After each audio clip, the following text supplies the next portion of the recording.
In 2003, when the world of survival horrors was tapering down and all the hype surrounding them was just about diminished, Capcom released Clock Tower 3 on the PlayStation 2. Though it was loved by few, the series itself never really had the notoriety or name recognition in North America as its competitors like Silent Hill or Resident Evil. And so it kind of just released to minimal fanfare and less than desirable sales. This 3D adventure by Capcom was a bit of a departure from the previous games, but wasn't without its own new sets of pros and cons. So let's begin our look back at Clock Tower 3 by looking at the story first, because the story itself, while not bad, could definitely use some work in the storytelling department.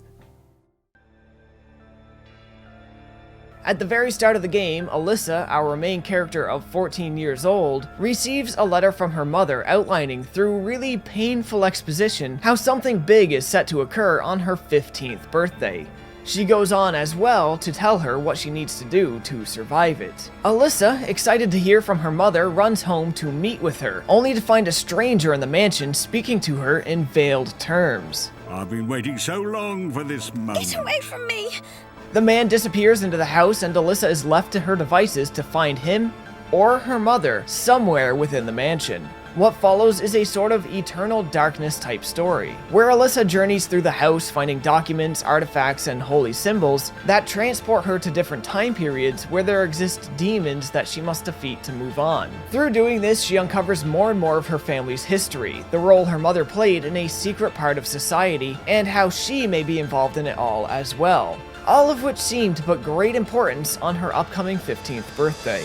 The time periods you venture to aren't so far back that we as players lose relatability to them, which is something I personally struggled with in Eternal Darkness. Love that game as I do, I struggled with that aspect. No, instead, we visit times much more closely related to us, and in settings that are very easily identifiable. The demons, as I called them earlier, that we must defeat to move on, supply the narrative and mystery for each time zone. And this is where I think the game really shines. Some of these monsters are cheesy, especially with their voice acting and the lines they were given. Alyssa! But oftentimes they tell compelling little stories of sadness and suffering, murder and mistreatment, pain and poverty, and sin and cynicism. As you venture through each zone, you play witness to the crimes these demons committed, the crimes that led them to be who they are today. But more importantly, you get to look at many of their victims. You see their lives and how it was all brought to a tragic end. Seeing all of this unfold as you venture around gives life and purpose to each of these stages, and it gives a personal motivation to uncover the truth and punish the wrongdoers. Although these stories are only bite-sized in nature, it's these small bites that litter Clock Tower 3 and make it such an appetizing meal to hold to your heart. Except that you don't eat meals with your heart. You guys get what I'm saying. Now, the overarching plot drip feeds information even slower than the piecemeal sub-stories, and this can make it hard to find the story consistently engaging. But overall, it's quite alright, with little bits and pieces here and there being rather morbidly intriguing. Little twists and turns as Alyssa discovers her family's history. What grabbed me the most was the history her grandfather and father had with each other, but that's something that, for spoiler reasons, I'm going to leave unexplored for this video. There's not much in terms of characters in this story, and what is here is definitely off-kilter in a way that I feel can only be the result of some cheap localization. Let's take Ronald Weasley here, for example. Calm down, calm down. It was yesterday morning and your mother drove by in her car. Oops. His body animation is as hyper as can be, but his line delivery is a bit cool boy-ish. And it's all way too calm considering. Nothing about this goes together, and it's just odd. Phew, I thought I was a goner for sure. Long time no see, Alyssa. I haven't seen you since we were in primary school together. It must be 3 years? There's lots of examples of this within the game, and lots of random hokey dialogue. This graveyard is full of the bones of those who I have destroyed! But by far, Ron Weasley here, otherwise known as Dennis, is the worst of them all. Conversation flow throughout the whole game is disjointed and goofy, whether due to bad acting or poor writing. Plot unfolds in a rather lackluster and irritating way at times, where conveniences often lead to the right direction. Let's look at this example. Alyssa is backed into a corner. no way out. But oh no, look at that. The whole ground just fell out from below her feet, conveniently saving her. But what's even more convenient is that at the bottom of this hole she fell into is a little journal with a pertinent lore dump in it. Exposition and the general feed of information is just kind of lazy in Clock Tower 3. At one point, Alyssa is hiding in a room and the bad guy just shows up and talks aloud to himself, outlining the entire story up to that point in a moment that's obviously crafted just to make sure the dumb audience at home is still keeping up. But as I said earlier, though the storytelling sucks, the story itself isn't half bad. I like this Eternal Darkness-esque story structure and the general overarching plot and mystery. The set pieces you come across along the way, the big baddies, and their accompanying, sometimes disturbing themes and cutscenes definitely make it all worth a play. But what is the gameplay actually like? Well, it's mostly quite simple. Control-wise, there's nothing too noteworthy. It's typical third-person controls on fixed camera angles. Combat is kind of non-existent for most of the game, as running away, hiding, and evading your enemies is encouraged. While you explore different zones, specters of various sorts will attempt to engage you, and when they do, they will do you harm. However, physical harm is mostly out of the question. Instead, when enemies get too close, they will cause Alyssa's panic meter to rise. If her panic meter maxes out,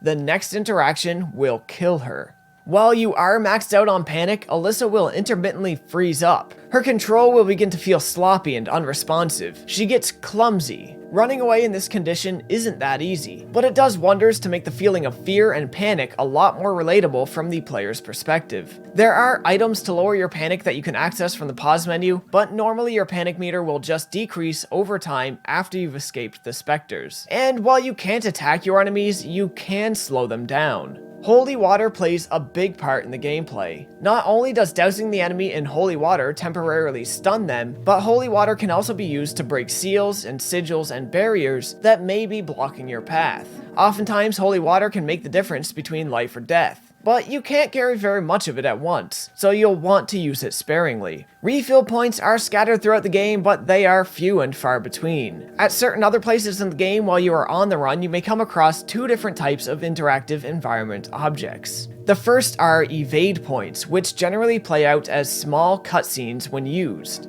These cutscenes often show Alyssa using the environment to attack and stun her enemy, or to simply slow his path. The other form of interaction are the hide points. Unlike evade points, you can use these multiple times. However, if you hide while being watched, you will be found immediately. If you hide while maxed out on panic, there's a good chance Alyssa will get scared and run out of hiding without your instruction. While some of the enemies that chase you around zones are bosses that you'll need to confront by the end of the chapter, most are just spirits of the past trapped in limbo. To get rid of them and safely adventure past them, you must find and return a sentimental item related to them so that they may make peace with death and move on to the afterlife. Normally, a ghost dialogue or a piece of written information near their dead body will hint at what you need to find for them. In a game with no real enemies in a standard sense who you can just attack and kill, these ghosts are a really good inclusion and make the adventure feel a little more purposeful. Each enemy has a small story to uncover and remember them by that makes them anything but disposable characters just lined up to be taken down. Bosses, however, is where the real combat occurs, and it is a little bit wonky. The ideas are good, but control and execution feels a bit stiff. When it's time to fight, Alyssa has a kind of magical girl Sailor Moon style moment, where she transforms and gains a bow with which to fight. Bosses will continuously pursue you in these fights and try to trap you and take you down. To beat them, you must watch their patterns for a break in their animation. You can slow them down by firing arrows at them, but it is mostly ineffective.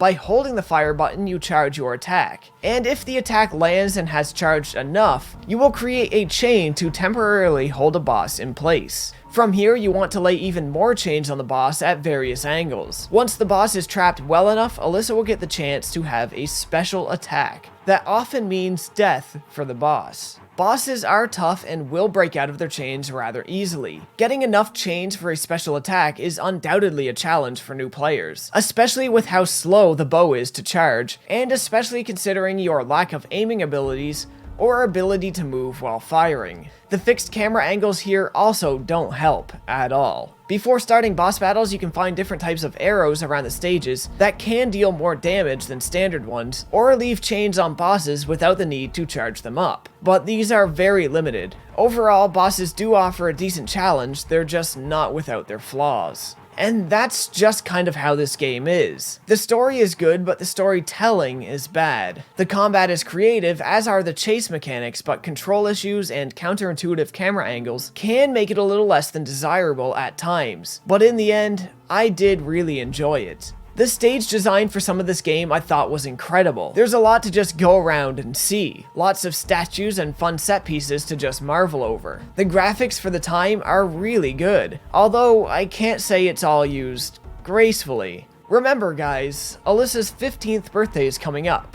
That means she's 14 in this game. 14! The soundtrack in Clock Tower 3 I also really liked. It's used sparingly, but there's lots of little horror-themed hooks that really dig into me in the best of ways.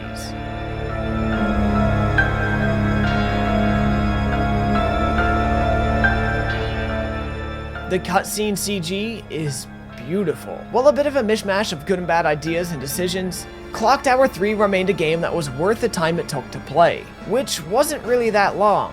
It is overall a pretty short title. It has mostly aged well, and I think it is still worth going back to. It's far from one of the best horrors on the system in my opinion, but it's certainly good enough to warrant the play, especially considering that its price is still pretty low. I'd like to see Clock Tower revived today, but perhaps go back to the older formula a bit. I'd drop the time travel entirely and try to keep the story more grounded. A lot of games now use the same mechanics as Clock Tower 3 and have taken the world by storm. I see no reason why a series like this that was arguably ahead of its time can't return, with a much more narrowed and streamlined focus, to deliver a scare that far surpasses what we see getting loads of clicks today. In fact, Capcom, you guys have been on a roll. I think you know how to pull this off now more than ever, so maybe make it happen. And that's all I'm gonna say on Clock Tower 3, ladies and gentlemen. If you guys like this look back, you know the deal. Like, comment, subscribe, and share the video if you can. Links to my socials and my Patreon are in the description below, and as always, folks, thanks for watching. I have to give you something. Here it is. It's the key to my grandfather's room. Mother always has this key with her. What are you doing with it? You saw her? When? And where? Calm down, calm down. It was yesterday morning and your mother drove by in her car. Oops. And she said you might come back from boarding school